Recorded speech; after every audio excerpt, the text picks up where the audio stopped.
की रोशनी को चमकाकर मकड़ी की आंखों को चौंधिया दिया और वे दोनों वहां से सुरक्षित निकल गए। आगे एक बहुत गहरी खाई थी जिस पर एक पुराना टूटा फूटा पुल था।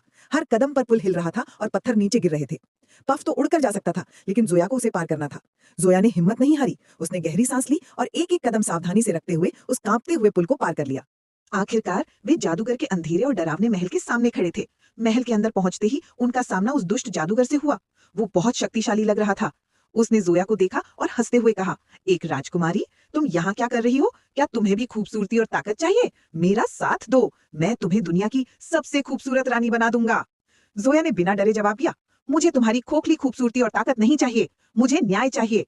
असली खूबसूरती दूसरों की मदद करने में होती है, उन्हें डराने में नहीं। ये सुनकर जादूगर गुस्से से भर गया और उसने जोया पर हमला कर दिया। जोया बहादुरी से लड़ी। तभी उसकी नजर महल की छत में एक छोटे से छेद से आ रही सूरज की एक किरण पर पड़ी। उसने तुरंत अपनी ढाल उठाई और उस किरण को ढाल की मदद से सीधा जादूगर की आंखों पर चमका दिया। सूरज की शुद्ध रोशनी पड़ते ही जादूगर की सारी बुरी शक्तियां खत्म हो गई और वो वहीं ढेर हो गया। उसके हाथ से सन क्रिस्टल छूटकर जमीन पर गिर गया। जैसे ही जोया ने क्रिस्टल को उठाया, पूरी दुनिया में रंग वापस लौट आए।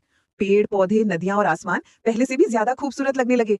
पफ और उस जादुई दुनिया के सभी निवासियों ने जोया को धन्यवाद दिया। वहां रखा आईना एक बार फिर चमकने लगा। अब घर लौटने का समय था। जाने से पहले पफ ने जोया को तोहफे में एक छोटा सा चमकता हुआ सितारा दिया। जोया ने आईने में कदम रखा और अगले ही पल वो वापस अपने महल के उसी तहखाने में थी। बाहर से जोया में कोई बदलाव नहीं आया था, लेकिन उसके हाथ में वो छोटा सा सितारा था जो उसे उस जादुई दुनिया की याद दिला रहा था। उसने सीखा था कि एक सच्चा हीरो वही होता है जो डर का सामना करता है और मुश्किलों के बावजूद हमेशा सही रास्ते पर चलता है।